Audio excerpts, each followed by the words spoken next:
Supreme court का एक बड़ा फैसला आया है। कोर्ट ने कहा है कि बुजुर्गों की गरिमा के लिए बच्चों को संपत्ति से बेदखल किया जा सकता है। बढ़ती उम्र किसी व्यक्ति को अपने ही घर में असुरक्षित, अपमानित या बेबस होकर जीने की मजबूरी नहीं बन सकती। जिस संपत्ति को माता पिता ने अपनी मेहनत से बनाया, उसी घर में यदि उन्हें मानसिक प्रताड़ना, उपेक्षा या असम्मान झेलना पड़े तो कानून उसके अधिकारों की रक्षा के लिए हस्तक्षेप कर सकता है। सुप्रीम कोर्ट का ताजा फैसला इसी महत्वपूर्ण सामाजिक और कानूनी सवाल को स्पष्ट करता है कि बुजुर्ग माता पिता की सुरक्षा और गरिमा केवल नैतिक जिम्मेदारी नहीं बल्कि कानूनी संरक्षण का भी विषय है। Justice PS. नरसिम्हा और जस्टिस आलोक राधे की पीठ ने कहा है कि सभ्य समाज का स्तर इस बात से भी तय होता है कि वो अपने बुजुर्गों के साथ कितना सम्मान और सुरक्षा का व्यवहार करता है। कोर्ट ने स्पष्ट किया है कि माता पिता और वरिष्ठ नागरिकों के भरण पोषण तथा सुरक्षा के लिए आवश्यक होने पर संबंधित ट्रिब्यूनल बच्चों को संपत्ति से बेदखल करने का आदेश दे सकते हैं। और ये फैसला लखनऊ के विकास नगर से जुड़े एक मामले में आया है। रविकांत गुप्ता ने 5 जून 2022 को अपने बेटे को मकान से बाहर करने के लिए जिला मजिस्ट्रेट के समक्ष आवेदन किया था। ये मकान उनकी स्वयं अर्जित संपत्ति थी। मामले की गंभीरता इस तथ्य से भी सामने आती है कि उनकी 81 वर्षीय मां को घर छोड़कर वृद्धाश्रम में रहने के लिए मजबूर होना पड़ा। इसके बाद एसडीएम ने 15 नवंबर 2022 को बेटे की बेदखली का आदेश दिया। जिला मजिस्ट्रेट ने 9 अगस्त 2023 को इस आदेश को बरकरार रखते हुए बेटे और बहू को मकान खाली करने का निर्देश दिया। यानी प्रशासनिक स्तर पर यह माना गया कि वरिष्ठ नागरिक की सुरक्षा और शांतिपूर्ण जीवन के लिए बेदखली आवश्यक थी।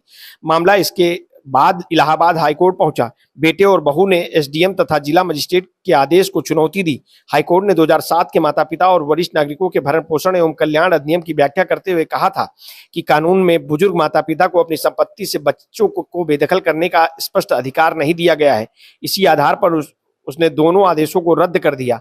सुप्रीम कोर्ट ने हाईकोर्ट की इस व्याख्या को स्वीकार नहीं किया। शीर्ष अदालत ने कहा कि कानून को केवल उसके शब्दों तक सीमित करने की नहीं देखा जा सकता। उसके पीछे के उद्देश्य वरिष्ठ नागरिकों को सुरक्षा, सम्मान और गरिमापूर्ण जीवन उपलब्ध कराना है।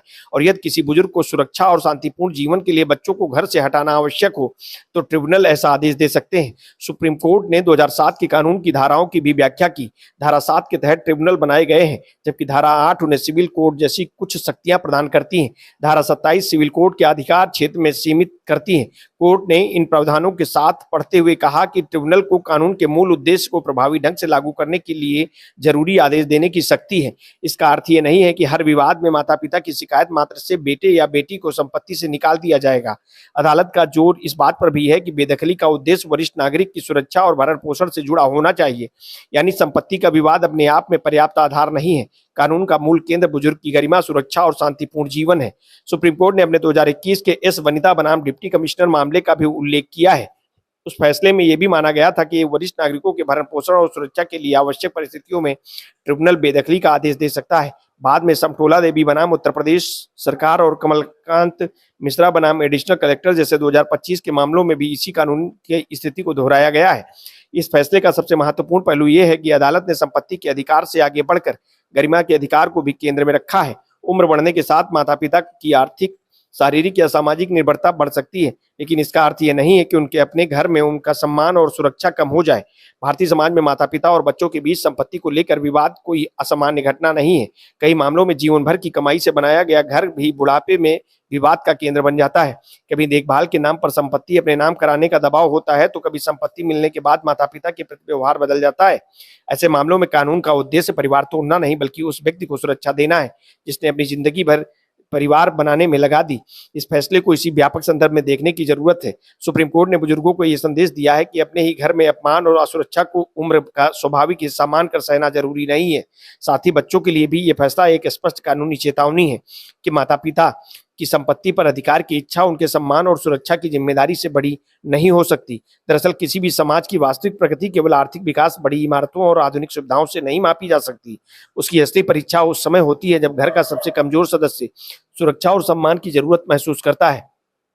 बुजुर्गों के मामले में ये जिम्मेदारी और भी महत्वपूर्ण हो जाती है, क्योंकि उन्होंने जिस परिवार और संपत्ति को बनाने में अपना जीवन लगाया, बुढ़ापे में उसी घर में सम्मान से रहना उनका स्वाभाविक अधिकार है। सुप्रीम कोर्ट का यह फैसला इसी सिद्धांत को कानूनी मजबूती देता है कि वरिष्ठ नागरिकों की गरिमा और सुरक्षा सर्वोपरि है, और यदि परिस्थितियां ऐसी हैं कि बच्चों की मौजूदगी ही उनके शांतिपूर्ण और सम्मानजनक जीवन में बाधा बन रही है, तो कानून के तहत उन्हें संपत्ति से बाहर करने का रास्ता खुला है। और यह फैसला केवल एक लखनऊ के मकान का विवाद नहीं, बल्कि उन तमाम बुजुर्गों के अधिकारों की याद दिलाता है जिनके लिए बुढ़ापा सहारे, सम्मान और सुरक्षा का समय होना चाहिए, अपमान और बेदखली के डर का नहीं।